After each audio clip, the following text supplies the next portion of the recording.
بسم اللہ الرحمن الرحیم۔ الحمدللہ روزانہ مسائل کا سلسلہ ہمارے یہاں پہ چل رہا تھا۔ بہت سارے احباب مختلف مسائل پوچھتے ہیں، ان کا حکم دریافت کرتے ہیں۔ ایک صاحب نے یہ مسئلہ پوچھا ہے کہ انسان کے جسم میں جو مختلف بال ہوتے ہیں ان بالوں کو نکالنا کہاں تک جائز ہے اور جائز نہیں ہے، اور بدن کے کس حصے کے بالوں کا نکالنا ضروری ہے اور کس حصے کے بالوں کا نکالنا ضروری نہیں بلکہ ناجائز ہے، اور اس سلسلے میں مرد اور عورت دونوں کے لیے الگ الگ حکم ہے یا ایک حکم ہے۔ یہ ایک مسئلہ پوچھا ہے، اور انہوں نے یہ بھی پوچھا ہے، یہ بات بھی کہی ہے کہ اس طرح کے مسائل میں لوگ عموماً شرماتے ہیں، اور ان کا شرمانا کیسا ہے؟ علماء سے مسائل دریافت کرنے میں بھی لوگ شرماتے ہیں، اس طرح کے مسائل پوچھنے میں۔ یوٹیوب پر ہوگا تو آدمی تنہائی میں ہوتا ہے تو آسانی کے ساتھ دیکھ کر معلوم کر سکتا ہے، اس لیے تفصیلی طور پر ان کی فرمائش تھی کہ تفصیلی طور پر اس سلسلے میں کچھ مسائل وضاحت سے سامنے آ جائیں تو بہتر رہے گا، لہٰذا مناسب معلوم ہوا کہ ان مسائل کو کچھ وضاحت کے ساتھ بتا دیا جائے۔ اس کے بعد بھی اگر آپ کو کچھ پوچھنا ہے تو انشاءاللہ مجھے میسج کر دیں انشاءاللہ، یا پھر کمنٹ کر دیں، انشاءاللہ جواب دیا جائے گا۔ تو سب سے پہلے بات وہ کہ دینی مسائل میں آدمی کا شرمانا کیسا ہے، اس کے لیے میں صرف ایک واقعہ بتا دینا مناسب سمجھتا ہوں۔ امیر المومنین حضرت عمر رضی اللہ تعالی عنہ، ان کا عام دستور یہ تھا کہ جب بھی کوئی نیا مسئلہ ان کے سامنے پیش آتا تو صحابہ کو جمع کرنے کے بعد صحابہ سے اس سلسلے میں مشورہ کیا کرتے تھے۔ چنانچہ ان کی مجلس میں حضرت علی رضی اللہ تعالیٰ عنہ بھی موجود ہوتے، اور سب کی رائے لینے کے بعد آخر میں حضرت عمر رضی اللہ تعالیٰ عنہ حضرت علی رضی اللہ تعالیٰ عنہ سے ان کی رائے پوچھتے۔ اب ان کی رائے کے مطابق، اکثر طور پر ان کی رائے کے مطابق فیصلہ ہو جاتا تھا، اور کبھی کبھار مناسب نہیں سمجھتے تو ان کی رائے کو چھوڑ کر کسی دوسری کی رائے کو اختیار کر لیتے تھے۔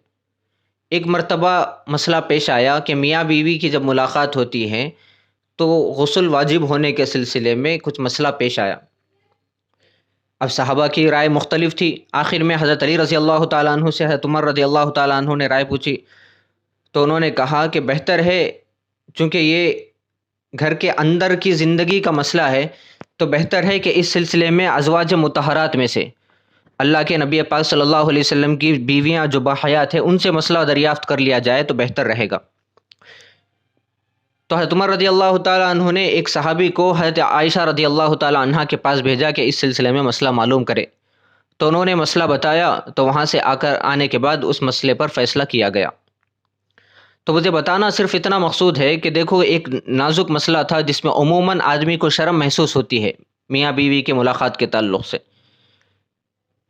مرد ہی آدمی ایسے مسائل میں شرماتا ہے تو عورتوں کے اندر تو شرم اور زیادہ ہوتی ہے، لیکن مسئلہ جب پوچھنے کے لیے جا رہے ہیں تو صحابہ بغیر جھجکے کے حضرت عائشہ رضی اللہ تعالی عنہ کی طرف متوجہ ہو رہی ہیں،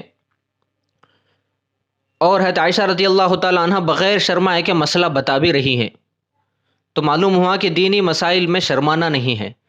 اور اسی طرح علماء نے لکھا ہے کہ اس طرح کے جو مسائل ہیں عموماً صحابیات ہی سے مروی ہیں، اللہ کے نبی پاک صلی اللہ علیہ وسلم کی جو صحابیات تھیں بلکہ ازواج مطہرات تھیں ان سے ہی مروی ہیں۔ اگر اس طرح کے مسائل میں شرمانا ہوتا تو اس طرح کے مسائل، بہت زیادہ تر مسائل ہم تک پہنچتے ہی نہیں تھے، صحابیات بھی اگر شرماتی۔ بہرحال اس طرح کے مسائل میں آدمی کو شرمانا نہیں چاہیے، یہ بات تھی۔ اب آئیے مسئلے کا جواب دے دیتے ہیں۔ سب سے پہلا مسئلہ ہے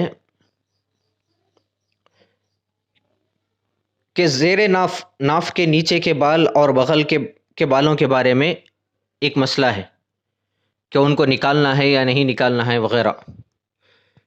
تو سب سے افضل بات تو یہ ہے کہ ہر ہفتہ جمعہ کے دن بال صاف کرے، ہر ہفتہ، ویکلی ونس، ہفتے میں ایک مرتبہ، ہفتے کا مطلب ہفتے کا دن نہیں ہے، ہفتے میں ایک مرتبہ بالوں کو صاف کر لینا، جسم کے سارے بالوں کو، جہاں جہاں کے بالوں کو نکالنا ضروری ہے وہاں کے بالوں کی صفائی ہفتے میں ایک مرتبہ مستحب ہے، اعلیٰ اور افضل چیز ہے۔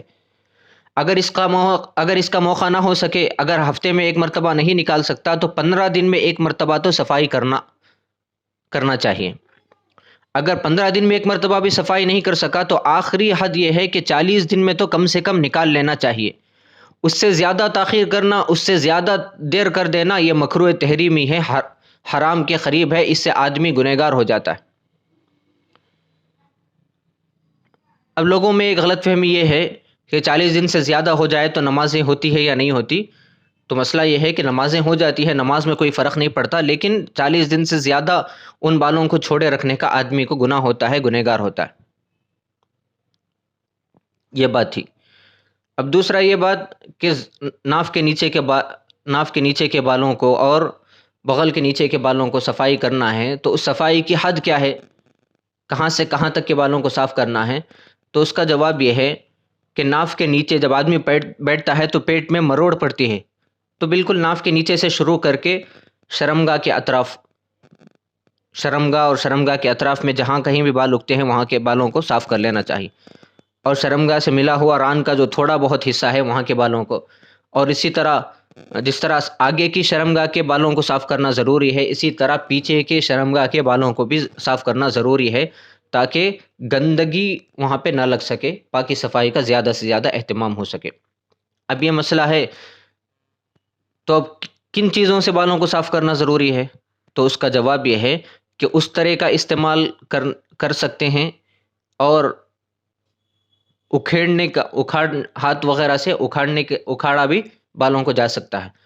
یہ اس شخص کے لیے اکھاڑنے کا مسئلہ ہے جو آدمی آسانی سے اکھاڑ سکے، اسے کوئی تکلیف نہ ہو، لیکن ہمارے یہاں عموماً اس سے تکلیف ہوتی ہے، تو بہتر یہ ہے کہ اس طرح وغیرہ سے صاف کر لے، اور اگر صابن یا کریم وغیرہ کا استعمال کرنا چاہے تو بھی کر سکتا ہے۔ ایک تو یہ بات تھی۔ اب دوسرا مسئلہ ہے، کیا مرد اپنے سینے کے بالوں کو بھی صاف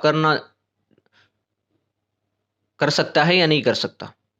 اور اسی طرح ہاتھ اور پیر ہے، ان کے بالوں کو بھی آج کل عموماً فیشن ہے کہ ہاتھوں کے بالوں کو نکالا جاتا ہے، سینے کے بالوں کو نکالا جاتا ہے، پیروں کے بالوں کو نکالا جاتا ہے، تو اس کا جواب یہ ہے کہ ہاتھ، پیر اور سینے کے بالوں کو نکالنا یہ ادب کے خلاف ہے، انسان کی فطرت کے خلاف ہے، ادب کے خلاف ہے۔ اگر ضرورت پڑے تو نکالنے کی اجازت ہے، لیکن نہ نکالنا بہتر ہے، افضل ہے۔ فقہاء نے اس کو خلاف ادب قرار دیا ہے۔ کان کے بالوں کا کیا مسئلہ ہے؟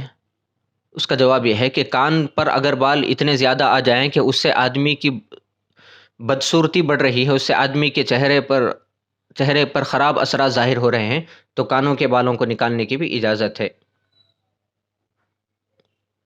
یہ تو کچھ مسائل تھے۔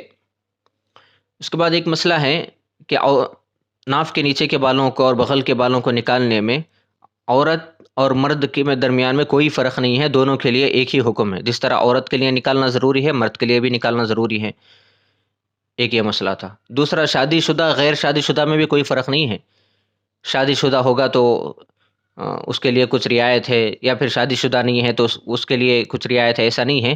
شادی شدہ اور غیر شادی شدہ دونوں کے لیے ایک ہی مسئلہ ہے کہ دونوں کے لیے جن بالوں کا جو حکم بتایا گیا ان بالوں کو نکالنا ضروری ہے۔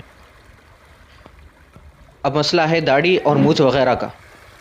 داڑھی کے بالوں کو نکالنا، ایک مشت سے اگر داڑھی کم ہو، ایک مٹھی سے اگر داڑھی کم ہو، تو کسی بھی صورت میں، چاہے قینچی سے ہو، چاہے اس طرح سے ہو، چاہے کریم کے ذریعے سے ہو، کسی بھی طرح سے ہو، بلیڈ وغیرہ سے ہو، کسی بھی طرح کے بالوں کو نکالنا، داڑھی کو کٹ کرنا جائز نہیں ہے، حرام ہے۔ داڑھی تمام انبیاء علیہم الصلوۃ والسلام کی سنت ہے، کسی ایک نبی کی بات نہیں ہو رہی، تمام نبیوں کی سنت ہے۔ اب اتنے سارے نبیوں کو اللہ تبارک و تعالیٰ نے داڑھی دی تھی، تو واقعتاً اس کی کچھ اہمیت ہوگی۔ بعض فقہاء نے تو اس کو واجب قرار دیا ہے۔ ناک کے اندر کے بالوں کو نکالنے کی اجازت ہے، اور اسی طرح مونچھوں کو نکالنا ضروری ہے۔ بعض روایتوں میں آتا ہے کہ سات چیزیں انبیاء علیہم الصلوۃ والسلام کی سنت ہے اور فطرت میں سے ہے، بعض میں 10 چیزوں کے بارے میں آیا ہے، اس میں سے ایک چیز ہے داڑھی کو بڑھانا اور مونچھوں کو کترنا۔ یہ کچھ مسائل تھے، اس کے علاوہ اور بھی کوئی تفصیل معلوم کرنا چاہے تو لکھ کر بھیج سکتے ہیں، انشاءاللہ اس کا بھی جواب دیا جائے گا۔ اللہ تبارک و تعالیٰ سے دعا کریں، اللہ تبارک و تعالیٰ ہم تمام کو دین کی صحیح سمجھ نصیب فرمائے، اور اس طرح کے مسائل ہم تک پہنچانے کے لیے اللہ تبارک و تعالیٰ سے دعا بھی کریں۔ اللہ تبارک و تعالیٰ ہم تمام کے اکابرین کو، صحابہ ہے، تابعین ہے، طب تابعین ہیں، فقہا ہے، محدثین، مفسرین، اللہ تبارک و تعالیٰ ان سب کو ہماری طرف سے بہترین بدلہ عطا فرمائے۔ السلام علیکم ورحمۃ اللہ وبرکاتہ۔